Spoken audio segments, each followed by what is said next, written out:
Hello, my name is SubPixel, welcome to my channel, and today I'm going to be doing something I vowed never to do on my channel. I'm going to be giving my comments on some YouTube drama. Now, for those of you who know me, I don't get involved in any YouTube drama, do I? I just don't give out my opinion much on other people's channels. It's their channel, they do what they want, right? But now I can see things are starting to affect other YouTubers on a whole. It affects all of us. So what PewDiePie does, let's say, can affect us because things like the adpocalypse, which is when the mainstream media took jokes very out of context and made him look like a Nazi. That's what happened there.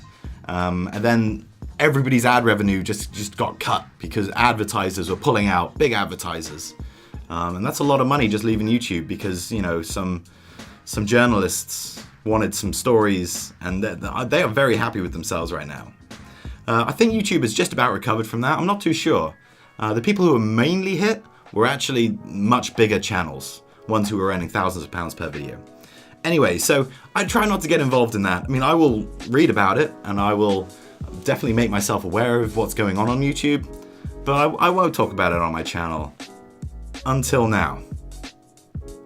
So when I first heard this story, I didn't believe it.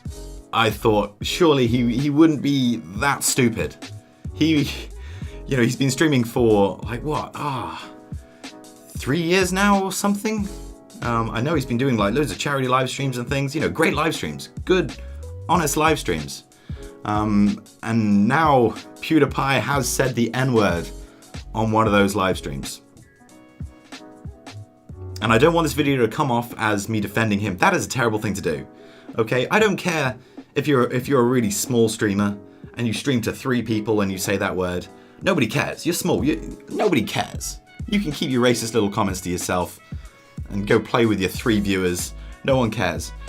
But when a massive live streamer does it, live streaming to like what, 50, 60,000 people, then it affects everybody on YouTube because PewDiePie is a pillar of YouTube, whether he likes it or not. You know, there are responsibilities that come with having so many subscribers and being seen as the most subscribed to on YouTube. So he has this responsibility not to say these things, not even to think them. In fact, you've got to be better than that.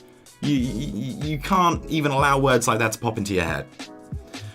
So I'm not defending him in any way. That's a terrible thing, and he has apologized for it in a very sincere way. If you actually look at his apology, I think that's probably the most sincere apology I've ever heard on YouTube. He honestly feels bad about it, which is great, and he should be. But I want to say that part of the reason I don't live stream much right now, at least, is because I've got terrible internet. But beforehand was because I was very worried about what I was going to say. Which is why I think I felt like I got to talk about this a little bit, because people are going to think now, like, wait a minute, Sub, are you worried you're going to use the N-word on live stream? No, that word doesn't really pop into my head at all. You know, so what I'm worried about is using really foul language, which can happen. I've been known to use some bad language from time to time. I try not to swear at all, because I think the second you introduce a swear word in between every other word, it completely loses its impact, you know? You don't feel it here anymore. It's just like, God, this guy just keeps saying the F word. You know, it's lost all impact. A great point of this is when I first heard my dad swear. He went his entire life, like I'm guessing like, what was it, like 16 years without hearing my dad swear. And then he swore once, and I was blown away. Oh my God, I was blown away by it. Which is, you know, it's that kind of impact that I think swearing should have. Swearing's not bad, as long as you don't overuse it. As long as it's there for an impact to show that you are really angry, or that you've hurt yourself in a way, or something to really add impact to what you've said. And I think in a way, that's what PewDiePie tried to do. Like, you could see on his live stream that he is intensely angry right now. He is so mad at this other player. and he's really worked up, and he just says the worst word that comes into his head. He just says the absolute most awful word that he can imagine. And you can see at that point the filter's not on. He's not thinking about what he's saying. He just goes to the worst word that he could possibly imagine, which again in itself, if my theory is correct at least, shows that he knows that is just the worst word you could use, especially on live stream and on YouTube and in front of other people. And it's the more I think about it, the more I explain it to you guys, the clearer it becomes to me that this is just a bad situation. But yeah, so he uses the word because he knows it is the worst word that you could call someone, because he knows it's a bad word. So I think that might have come into play a little bit with it. He knows it's a bad word, and he just wanted to get the worst word out there. That's my thinking, at least. Now, other YouTubers have really come out and attacked him on this. Even Philip DeFranco, possibly my favorite YouTuber, did a whole story on him. Just an entire episode, pretty much, just on PewDiePie, saying this word. And it just wasn't, it didn't feel very sincere from him, because I know when he was younger, much younger, and he was desperate for attention on YouTube, he actually played up some pretty racist jokes. He was trying to be a comedian, I think, at one point, and some of his material was like borderline racist.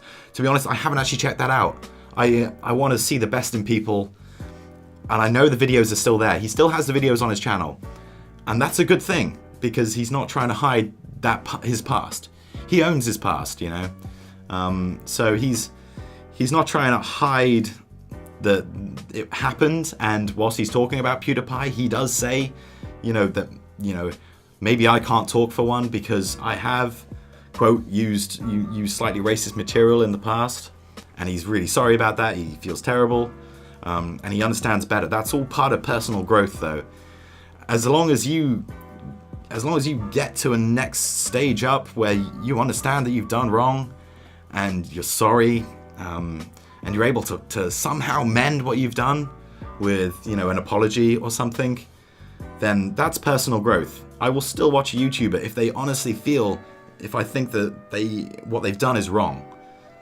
If they're not just trying to keep their subscriber base and views, I will still watch. So that's what's going on with PewDiePie. I will still watch PewDiePie. I will still watch Philip DeFranco. Another reason I think that maybe it popped into PewDiePie's head is because on the internet you do hear it quite a lot, especially on YouTube. If you're watching Vines, if you're watching, there's loads of memes that involve that word. And so if you spend all your time inside a room and all you have on the outside is just the internet, your perspective can get pretty warped in a way. You can feel like maybe this word is right. Maybe I can use this word because all these other people are using it. Maybe that's something that sort of subliminally happens. You start adopting words you see often from the internet. So that's another element of why I think Pewds might have had that word lurking somewhere on his brain. But again, I'm not saying that what he did is defendable in any way. I'm just saying that the people who are like, oh well, he's clearly using this word on the daily. He's clearly used to saying this around his friends or something like that. I don't believe so. So as you would imagine, newspapers, online articles, online blogs and vlogs, just having a field day with this. They're really taking it to the extreme. First he was a Nazi, now he's a racist. Surely the two are kind of intermingled there. If you're calling him a Nazi and then you come out and say, oh, he's a racist too, you're writing the same news article in a way. Surely, right? I don't know. Is there non-racist Nazis out there? I don't know. It's weird to think that. But yeah, and you get all the terrible little news websites that are just started up by people, slap together a WordPress website, adverts everywhere, and about that much text, and the rest of the page is filled with adverts. These horrible websites like even lower than BuzzFeed websites, where, you know, every 3 lines is a button for next page. And what you're actually doing there is you're just refreshing all the adverts.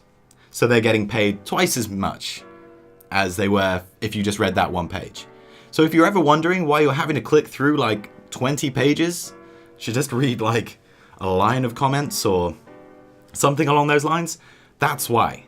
But yeah, those websites had a field day with this because they know that they could post one link on Facebook, it go viral, and the website gets loads of money. They don't give a damn if he said it. They're not morally entwined in this kind of thing. No, the people who give the biggest damn are the YouTubers on the base, because now, you know, anybody who reads, you know, an article in a newspaper about that big, about the world's biggest channel using a racial slur, is going to think, oh, this is terrible. YouTube is a bad place. Or I don't want my kids, you know, watching YouTube or trying to make their own channel on YouTube because apparently we're all just Nazis. So another development of the story is that a developer of a game that PewDiePie once played called Firewatch has decided to DCMA take down the video, which means that basically he's copyright claiming PewDiePie's video because he says, oh, I don't want to get involved in people who say that word, you know, which is fair enough. Okay, I can understand that. Does it affect PewDiePie? Not at all, really. He's made his money.